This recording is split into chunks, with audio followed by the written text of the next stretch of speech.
What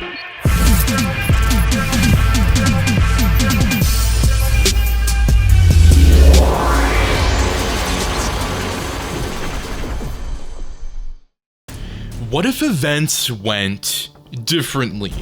In Pixar's The Incredibles, imagine an alternate timeline where some of the events had unfolded differently.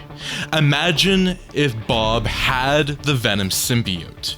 Imagine if Mr. Incredible encountered the Venom Symbiote as his new suit while fighting crime. Now, what do you think would happen in The Incredibles if Venom and the symbiotes were introduced? Do you think that Syndrome would try and get a hold of the Venom symbiote and maybe even claim it for himself? Or do you think that Mr. Incredible could maybe go down the path kind of like Spider-Man, where he could almost turn evil? That being said, thank you guys so much for enjoying these videos. I just want to give a massive thank you to all of you, all the fellow watchers who are watching my latest videos, whether it's a Disney Pixar crossover video or whatever you're watching on the channel.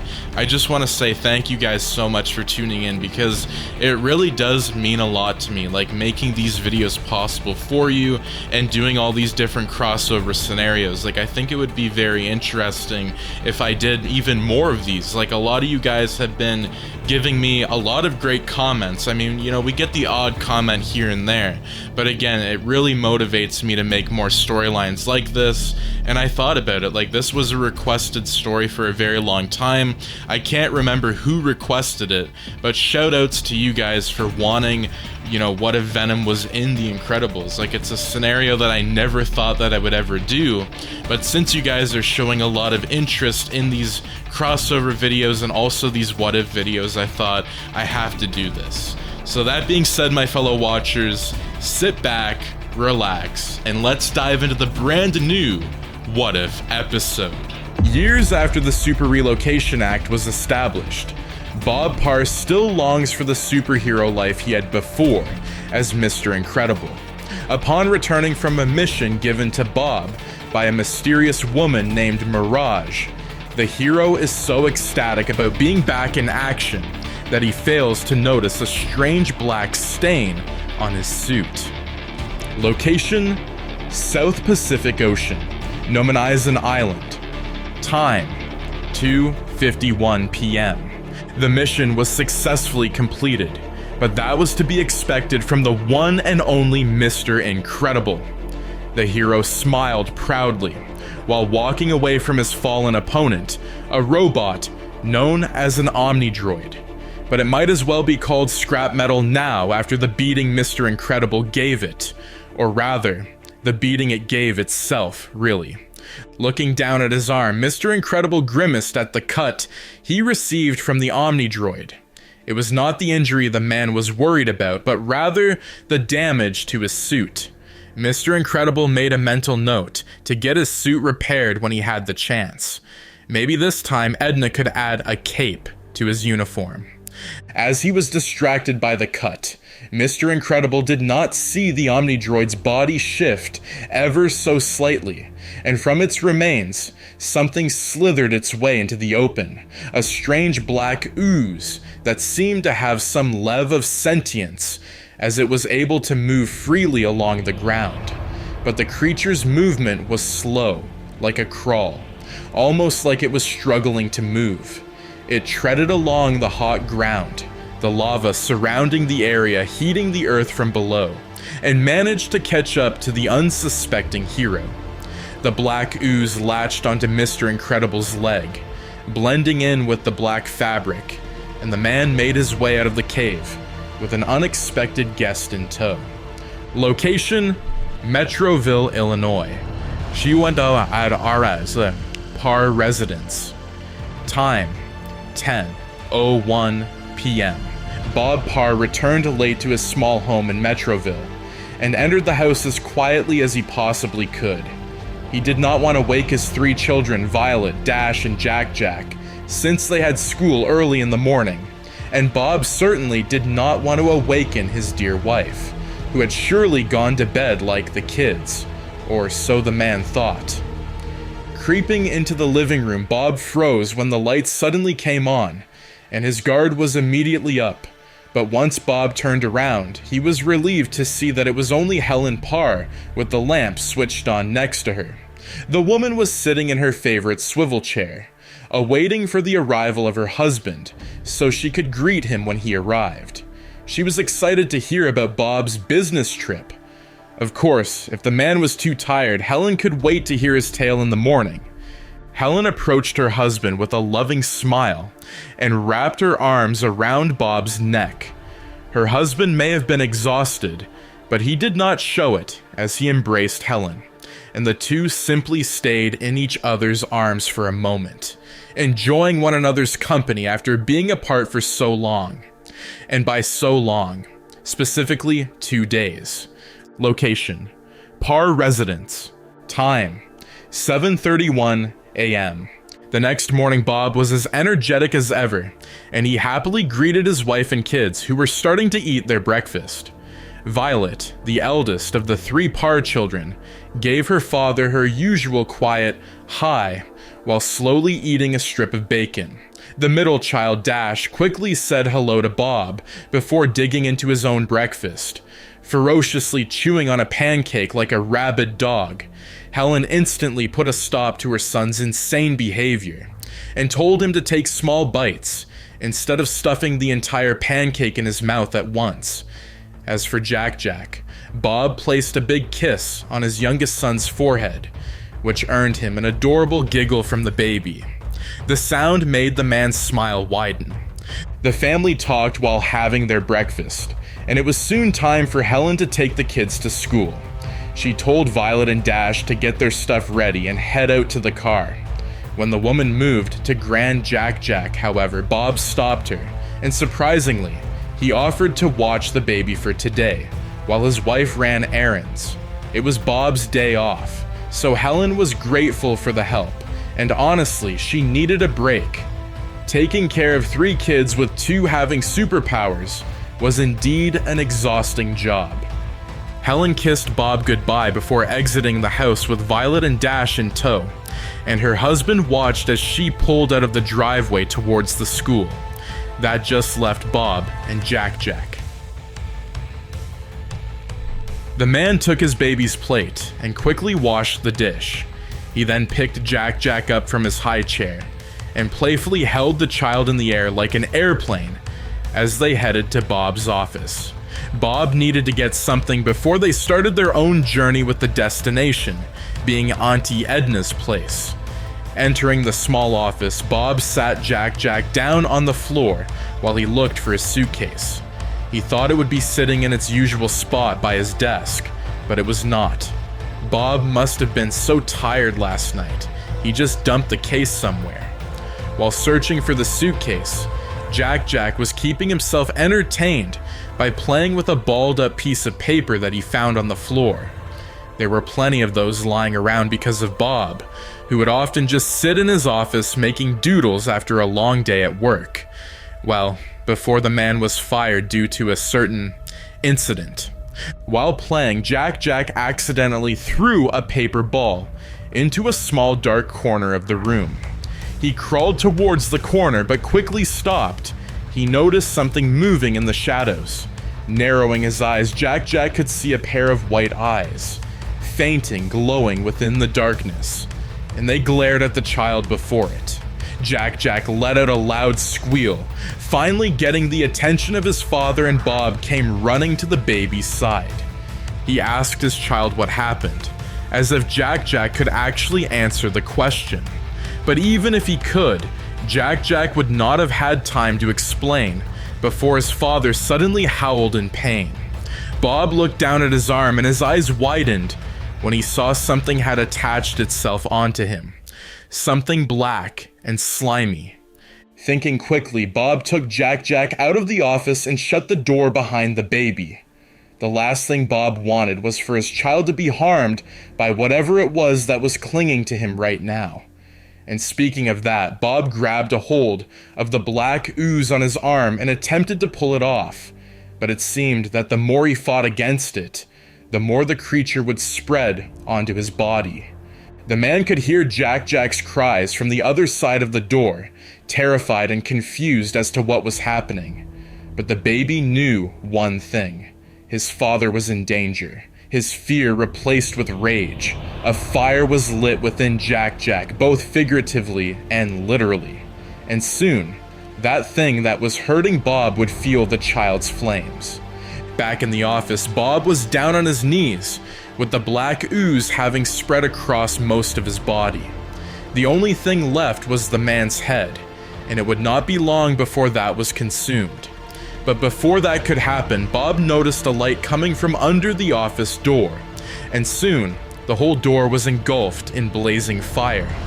With a loud screech, the black creature loosened its hold on Bob and fell to the floor in a heap.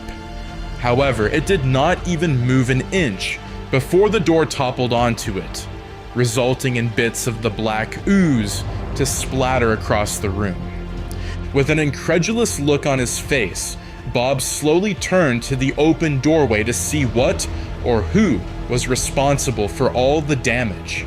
And standing before him was a small fiery creature who was furiously yelling gibberish for a moment until its seemingly empty eyes landed on Bob. Glad to see his father, the creature's flames immediately died down, and what remained was a happy Jack. Bob could only stare, completely speechless, as his son crawled to him and grabbed hold of his leg. What on earth just happened? Location: Edna Mode's residence.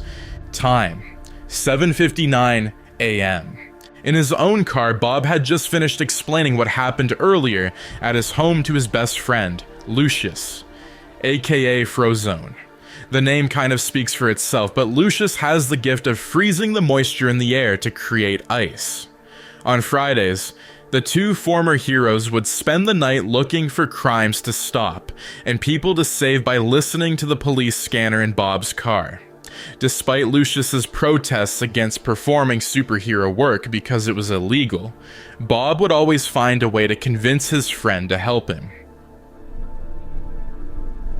Even now, Lucius was more than willing to offer his aid after receiving a frantic phone call from Bob. The African-American man quickly explained to his wife, Honey, that there was an emergency. And when she realized that Lucius was not lying, the man's wife allowed him to go with Bob. Like Helen, it was hard for Honey to believe her husband at times because she knew him, and Bob would often go out to perform illegal activities. She did not hate Lucius for it and always loved how heroic her husband was. But with superheroes being banned, Honey cannot help but worry about Lucius's safety. Whatever this emergency was, the woman just prayed Lucius would come back home safely. And speaking of the African-American man, he was currently bombarding Bob with so many questions about Jack and the strange black ooze that Bob somehow got into a plastic jar. Lucius kept eyeing the jar, disgusted at the way the creature within it squirmed with every bump on the road. If it somehow escaped containment, Lucius will freeze it on the spot. Pulling into the drive of a large estate, Bob parked before the entrance gates and looked to the terminal on his left. There was a small screen on the center of it, and a second later the screen lit up to display live footage of a man wearing a black suit and shades. The unknown man asked for Bob and Lucius to state their business, and they answered that they were old friends of the owner of the estate. But the man on the screen did not seem convinced, and he was about to tell the duo to leave. He was stopped, however, by someone who Bob and Lucius could not see on the video, and the newcomer pushed the man in the suit out of the way, while demanding they do something useful with their time. Now on the screen was an incredibly short woman, with only her eyes and huge nose visible. But Bob and Lucius knew the woman, and they both smiled as she impatiently asked them who they are. It did not take long for the woman to recognize the two men, though, and she even commented on how fat Bob has gotten, and how Lucius had somehow become even balder. Ignoring the comments, Bob and Lucius were glad to hear the woman welcome them, and she opened the gates so they could head inside. Reaching the woman's house, Bob parked his car, and he quickly got out to get Jack from the back seat, while Lucius grabbed the jar. They were then greeted at the front door by the famous fashion designer Edna Mode. Back in the day, Edna was the one designer superheroes would go to for making their costumes. Even Bob and Lucius were among the many clients the woman had. But now, with no more superheroes, the woman was back to doing boring fashion work in order to keep herself relevant. Edna wants a real challenge when it comes to fashion design, and the heroes had given it to her. Could Bob and Lucius have come to give her the challenge she has craved for all these years? As Bob and Lucius walked up the short staircase to the front door, Edna noticed that the taller man was carrying something with him. The woman could not believe that Bob would bring a baby to her place, knowing full well she was not fond of children. They were messy, chaotic, and most importantly, annoying. Edna pointed to the child and asked what Bob was thinking bringing it to her home. Bob rolled his eyes at the short woman and chuckled, saying that Jack was not an it. Silently mocking Bob as he walked past her, Edna then saw what Lucius was carrying in his own hands. The woman frowned and wasted no time asking about the contents of the plastic jar. Lucius hesitantly handed the jar to Edna and warned her to be careful. Edna scoffed at warning and turned the jar over multiple times to examine what it contained. Lucius asked Edna if she had any idea what the black ooze was, but the woman shook her head. After all, she was a fashion designer, not a scientist, although Edna did have a brilliant mind, which showed not only with her designs but with her technology as well. The group walked down a long hallway, with various suits Edna created decorating the sides. Bob and Lucius were familiar with a few of the costumes, since they belonged to different superheroes such as Stratagale and Dynagooey. But Bob frowned when he noticed their capes were gone. In fact, not a single costume that was lined up in the hall had a cape. That was strange. Edna made a quick right turn and stopped before a door with a keypad set next to it. The short woman entered an unknown code into the keypad at lightning speed, and due to security reasons, Edna had to partake in a few tests to prove her identity. The last of these tests was a voice test, which involved Edna speaking into a microphone and clearly stating her full name. Once that was done, the ceiling suddenly opened up above Bob and Lucius, and a large gun was aimed at them. Instinct took over Bob, and he immediately punched a hole through the weapon, resulting in it malfunctioning and falling to the floor.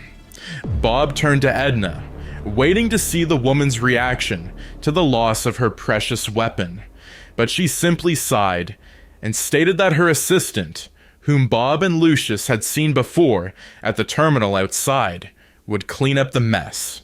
Edna then stepped through the door she had just unlocked with the code, and snapped her fingers to command the lights to switch on. Following the woman, Bob and Lucius were greeted with the sight of a huge glass window blocking off one side of the room. On the side they were standing in, there were two red swivel chairs, with a small table placed between them. Edna sat in the chair closest to the end of the room, and pressed a gray button on the arm of the seat. With the button pressed, the floor behind the table slowly opened, and another swivel chair rose from the opening. Now Edna, Bob, and Lucius would be able to sit comfortably. Lucius took the seat behind the table, and Bob sat in the chair across from Edna with Jack in his lap. When everyone was settled, Edna looked back to the jar she had taken from Lucius, and demanded they explain everything. Bob told the story of how the black ooze had appeared out of nowhere and attacked him. He fought hard, but the man just could not get the creature off, not until Jack stepped in and saved his father. At this, Edna's eyes widened, which was surprising considering how her eyes already seemed to be bulging out of her head as it is, and she questioned how the baby could have possibly saved Bob. Opening his mouth to explaining, Bob was interrupted by his son, who was glaring at plastic jar in Edna's hands. The baby then started to let out low guttural sounds that no human, let alone an infant, should be able to make. The adults gasped as they witnessed Jack Jack's body transform into what many would call a demon. His skin had become a fiery red, and his mouth was now filled with 2 rows of sharp, pointed teeth. The demonic Jack Jack lunged at Edna with an ear-piercing screech, but before he could touch the woman, Bob grabbed one of the baby's legs and pulled him back. The man tried desperately to calm his son, telling Jack Jack that everything was okay. The baby struggled against his father for some time, but eventually he began to settle down. Hearing Bob's voice soothed Jack Jack, and he soon turned back to his normal infant form.